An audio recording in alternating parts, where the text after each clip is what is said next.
Hello everyone. Over the last 2 months, several versions have come out in the public domain. Several WhatsApp chats, several source-based information, several call details, all implicating one person.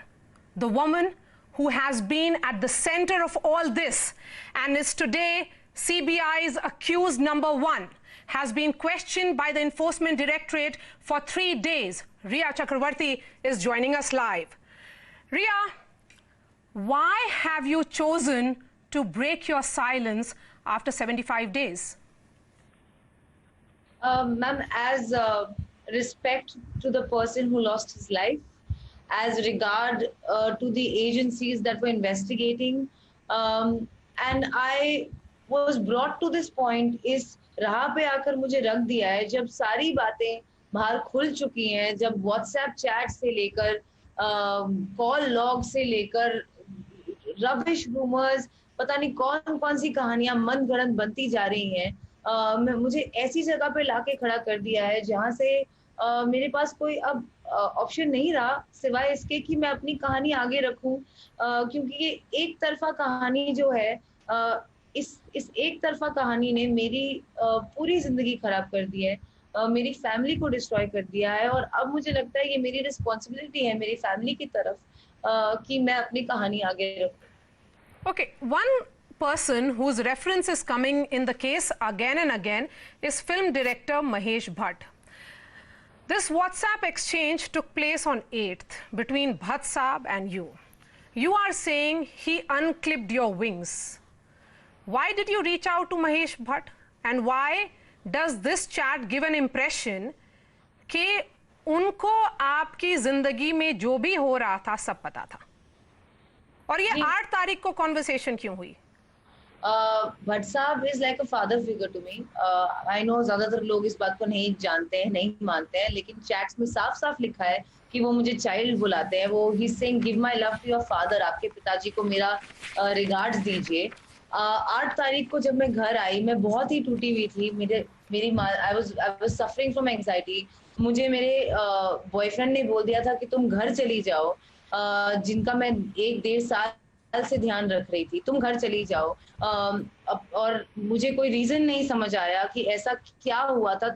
Although he said घर जाके ठीक हो जाओ, क्योंकि मेरी तबीयत खराब थी, but of course it was a very bad place to be in.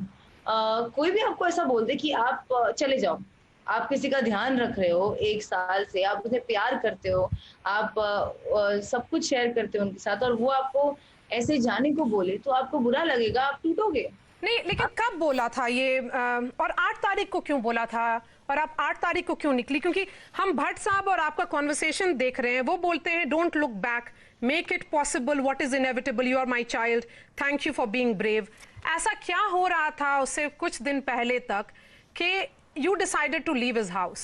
And why did you leave his house, the house of the man you love, जिनके साथ आप अप्रैल 2019 से रह रही थी 8 जून को? मैम, पहला रीजन ये है कि उनकी वो कूर्ग शिफ्ट होने की तैयारी कर रहे थे, और ये अक्सर होता था। जैन में भी वो पावना शिफ्ट होने की तैयारी कर रहे थे। इनफैक्ट मई में उन्होंने अपने लॉयर से भी बात किया and he was winding up. उन्होंने अपने पावना का घर का लीज भी पे ऑफ करने की प्लानिंग की। कूर्ग में वो घर भी ढूंढ रहे थे शिफ्ट होने के लिए। उसके अलावा वो चाहते भी थे कि मेरी मेंटल स्टेट जो खराब हो रही थी, मुझे काफी एंजाइटी अटैक्स हो रहे थे, कि मैं घर जाके ठीक हूँ, मैं थोड़े दिन अपना ख्याल रखूं। लेकिन जिस तरह से उन्होंने मुझे जाने को बोला, एकदम अब्रप्ट मुझे लगा। हालांकि 2-4 दिन से वो मुझे कह रहे थे। 8 जून को मेरी थेरेपी सेशन बुक्ड थी डॉक्टर सुजन वॉकर के साथ 11:30 बजे की, उनके घर पे ही मैं करने वाली थी। लेकिन उन्होंने कहा नहीं, तुम अभी जाओ। उस वक्त मैंने कहा मैं तुम्हें अकेले छोड़ के नहीं जा सकती हूँ।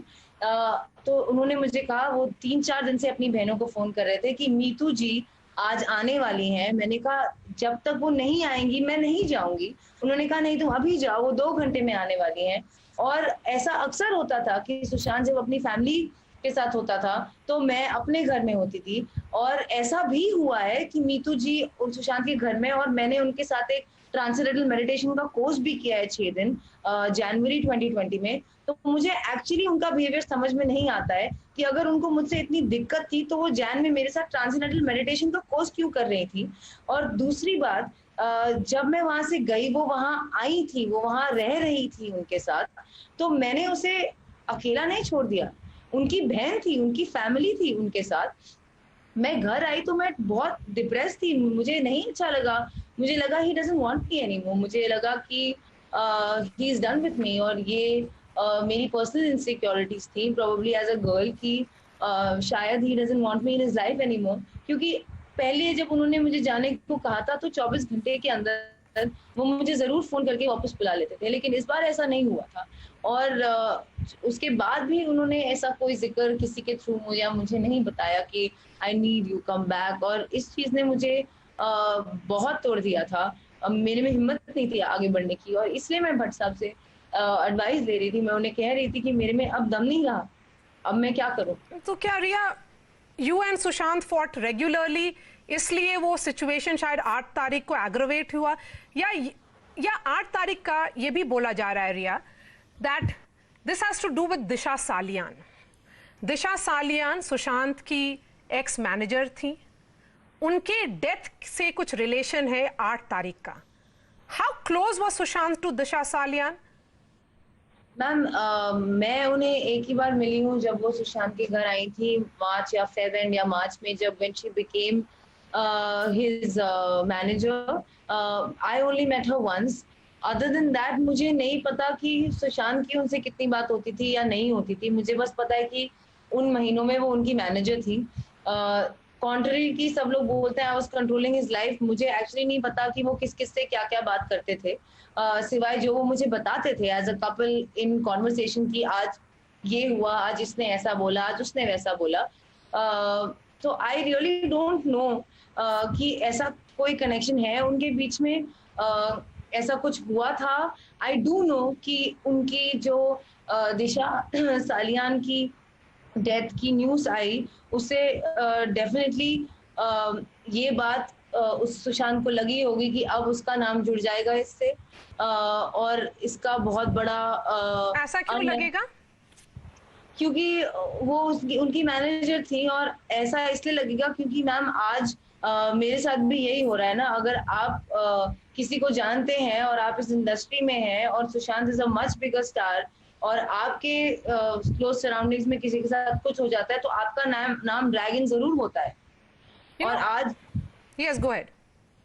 और मुझे एक्चुअली मैंने सीबीआई इंक्वायरी इसलिए मांगी थी, और एक्चुअली इसीलिए मैं बार बार ये कहती हूँ कि 8 से 14 के बीच में ऐसा क्या हुआ जो मुझे समझ में नहीं आ रहा कि ऐसा स्टेप अगर उसने लिया है तो क्यों लिया है, और अगर इसमें कोई फाउल प्ले है तो definitely we want justice for Sushant.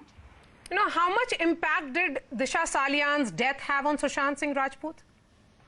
Ma'am, I was not in touch with him then, and I was not aware of what was going on. Like I said, मेरी खुद की मानसिक स्थिति, एंजाइटी अटैक्स चल रहे थे। I was trying to heal, और मुझे उस वक्त लग रहा था कि सुशांत मुझसे बात नहीं करना चाहते हैं और वो मुझे अपनी जिंदगी में नहीं चाहते हैं। तो मैं उस हर्ट और पेन के सिचुएशन में थी।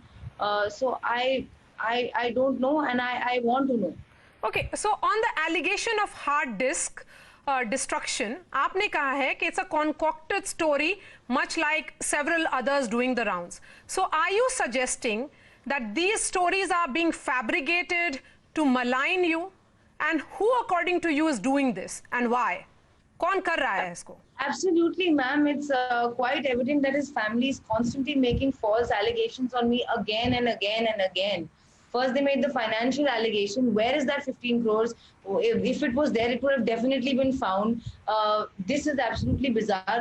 वो 15 करोड़ का allegation जब नहीं stick हुआ, तो उन्होंने ये अब नया drugs का allegation लगा दिया। उसकी investigation शुरू होने के पहले एंड दे डोंट, उनको उनको कोई रिस्पेक्ट नहीं है कि इन्वेस्टिगेशन हो रही है। अगर आपने कंप्लेंट फाइल भी की है तो अब जो कंसर्न अथॉरिटीज काम कर रही है, आप उन्हें काम क्यों नहीं करने देते? आप बार बार ये, आई एम नॉट सेइंग कि उन्होंने ये कहानी बाहर डाली है, मुझे सच में नहीं पता ये कहानी किसने बाहर डाली है, पर as far as this hard drive and somebody coming, कोई आया था। मेरे रहते तो कोई नहीं आया था सुशांत के घर पे, लॉकडाउन चल रहा था, सिर्फ जिस दिन मैं गई हूँ उनकी बहन आई थी।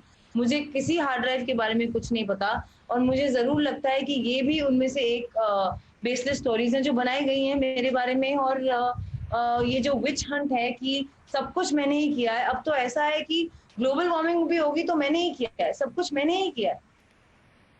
मतलब एक बहुत बड़ा विलन मिल गया है सब लोगों को, just because I was a girl, I was the most weak and vulnerable person. इस सिचुएशन में सबसे कमजोर पर्सन मैं हूँ, क्योंकि लॉस मेरा है, पेन मेरा है, मेरे पास कोई सपोर्ट नहीं है। दुनिया मुझे एक गर्लफ्रेंड की नजरों से देखती है, और फैमिली को ऑब्वियसली ज्यादा इम्पोर्टेंट, और उनका पेन ज्यादा समझती है। और मुझे मलाइन करना बहुत ईजी है, मुझे बना दीजिए ब्लैक मैजिक वाली चुड़ैल, गोल्ड डिगर, ये वो, हजारों एलिगेशंस लगाए गए हैं मुझ पे, और मुझे एक मौका तक नहीं दिया जाएगा अपनी एक फेयर ट्रायल करने के लिए। मैं 2 इन्वेस्टिगेशंस का हिस्सा ऑलरेडी बन चुकी हूँ। साथ साथ मेरे घर के नीचे मीडिया ट्रायल हो रहा है, मेरे घर के बाहर 40 लोग थे, आज मेरे वॉचमैन को चोट लगी है, मेरे पिताजी का कॉलर खींचा गया है। मैं बहुत सारे इमोशनल ट्रॉमा से गुजर रही हूँ, और मेरी बस ये दरख्वास्त है कि मैं हर एक वो चीज कर रही हूँ जो मुझसे मांगी जा रही है, हर एक इन्वेस्टिगेशन का हिस्सा बन रही हूँ मैं और मेरा परिवार।